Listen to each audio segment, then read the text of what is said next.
Today, the topic of our discussion will be how to record the journal entries in the books of account. The first transaction is capital introduced into business.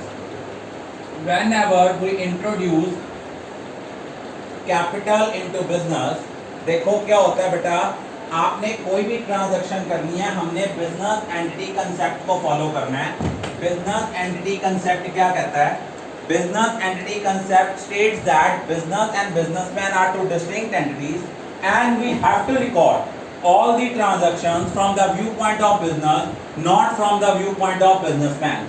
So that is why जब भी आपने business में capital introduce की, cash आया या check की form में पैसे आए, तो जर्नल एंट्री आएगी कैश और bank account debit to capital account. अब आप कहोगे सर हमने कैश को या बैंक को डेबिट क्यों किया? सर इसके पीछे क्या लॉजिक है? तो रीजन ये है कि whenever there is an increase in asset it will be debited and whenever there is an increase in capital it will be credited.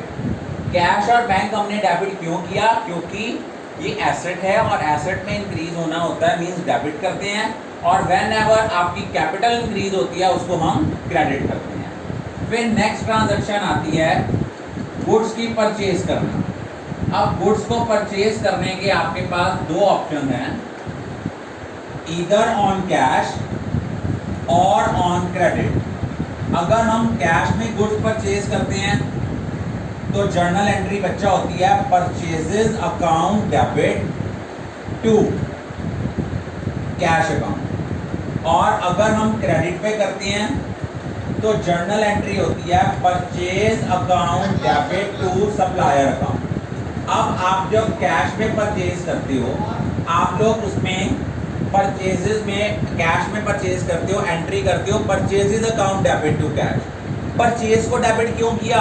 Because it's an expense and whenever there is an increase in expense it will be debited. अब आप कहोगे sir cash को credit क्यों किया, क्या reason है? इसका reason यही है कि जब आप कैश में गुड्स खरीद रहे हो, कैश आपसे जा रहा है, कैश कम हो रहा है, and whenever there is a decrease in the asset it will be credited. दोबारा सुनो, जब हम कैश पे गुड्स खरीदते हैं हमने एंट्री करनी है purchases account debit to cash. तो परचेजेस को डेबिट क्यों करना है? परचेजेस को डेबिट करने के पीछे जो हमारा लॉजिक है वो ये है, because there is an increase in an expense. तो अगर एक्सपेंस में इंक्रीज होगा इट विल बी डेबिटेड. और कैश को क्रेडिट क्यों कर रहे हैं? क्योंकि कैश आपका डिक्रीज हो रहा है, एसेट अगर डिक्रीज होगा वो क्रेडिट होगा. और अगर हम क्रेडिट पे चीज़ें खरीदते हैं तो जर्नल एंट्री होती है purchases account debit to supplier account. अब हम लोग परचेजेस जब क्रेडिट पे खरीदते हैं, हम परचेजेस को डेबिट क्यों करते हैं? परचेज को डेबिट करने के पीछे हमारा ये ऑब्जेक्टिव होता है कि देखो परचेज आपका एक्सपेंस है, एक्सपेंस इंक्रीज होगा वो डेबिट होगा. सप्लायर क्रेडिट क्यों हो रहा है? सप्लायर आपकी लायबिलिटी है और लायबिलिटी में जब भी इंक्रीज होगा इट विल बी क्रेडिटेड. अब एक चीज़ याद रखनी है, जब भी कोई जर्नल एंट्री करनी है नीचे बीइंग के साथ नरेशन देना बहुत ज़रूरी है. जैसे सपोज आपने कैपिटल इंट्रोड्यूस की बिजनेस में, नीचे उस ट्रांजैक्शन की एक्सप्लेनेशन दे दो बीइंग कैपिटल इंट्रोड्यूस. अगर आप नरेशन नहीं देते आपके हाफ मार्क्स कट जाते हैं. सपोज आपने गुड्स परचेज किए हैं कैश में, being goods purchase on cash, इसकी नरेशन बनेगी being goods purchased on credit. इसके बाद आपकी जो नेक्स्ट ट्रांजैक्शन आती है, नेक्स्ट ट्रांजैक्शन हम जो डिस्कस करने लगे हैं वो है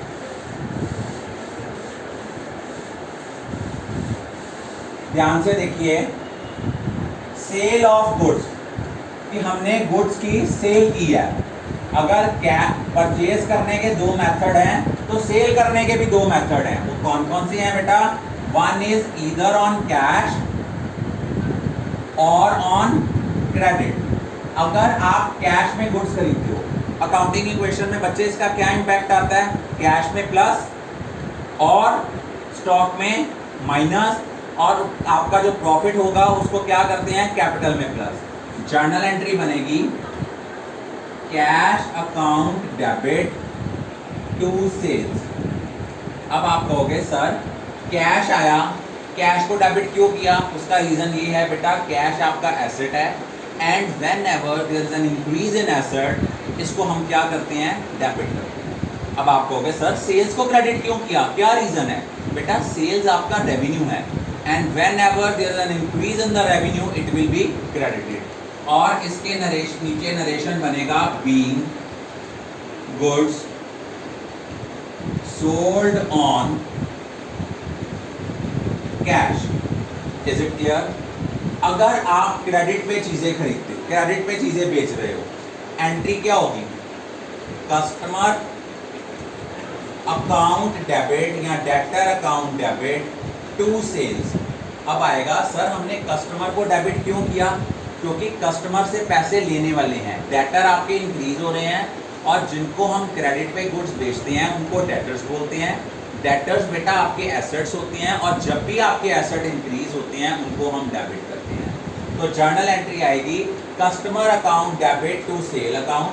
नीचे नरेशन बनेगा being goods sold on credit.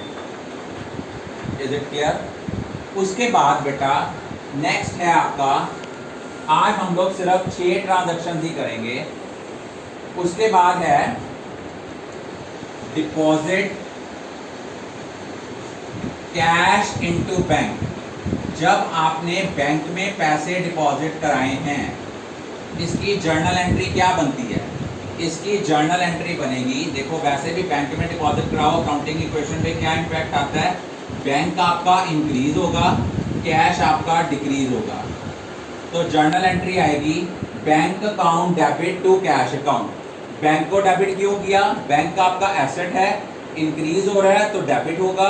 Cash आपका एसेट है वो डिक्रीज हो रहा है तो वो क्या होगा? क्रेडिट होगा। तो जर्नल एंट्री बनेगी being cash deposited into bank. और अगर आपने कैश विड्रॉ किया from bank for office use, अगर आपने बैंक से पैसे विड्रॉ किए तो जर्नल एंट्री क्या आएगी? कैश आपको आ रहा है, ये डेबिट होगा, बैंक से पैसे जा रहे हैं, बैंक क्रेडिट होगा। क्योंकि कैश एसेट है, इंक्रीज हो रहा है, डेबिट हो रहा है, बैंक एसेट डिक्रीज हो रहा है तो बैंक आपका क्रेडिट हो रहा है। तो इसकी नरेशन बनेगी being cash withdrawn from bank. बेटा दोबारा सुनो, हम लोग जब भी जर्नल एंट्रीज करते हैं, जर्नल का मतलब ही ये होता है कि whenever we record the transactions in a chronological order in a day book, it is termed as journal, journalizing। और जर्नल एंट्रीज में जब भी हम ट्रांजैक्शन को रिकॉर्ड करते हैं, हमारे पास दो तरह की अप्रोचेज होती हैं, modern approach and traditional approach. तो एज पर मॉडर्न अप्रोच हम क्या करते हैं? हम अपने अकाउंट्स को 5 पार्ट्स में क्लासीफाई करते हैं। वो कौन कौन से हैं? वो आपके हैं एसेट, एक्सपेंस, लायबिलिटी, रेवेन्यू और कैपिटल। एसेट और एक्सपेंस इंक्रीज होंगे तो डेबिट, डिक्रीज होंगे तो क्रेडिट। लायबिलिटी, रेवेन्यू और कैपिटल इंक्रीज होंगे तो क्रेडिट, डिक्रीज होंगे तो debit. But as per traditional approach we classify the accounts into 2 part, one is personal and second is impersonal. Personal account को हम 3 सब कैटेगरीज में डिवाइड करते हैं। वो कौन कौन सी हैं? Natural personal account, artificial personal account और रिप्रेजेंटेटिव पर्सनल अकाउंट। और उसके बाद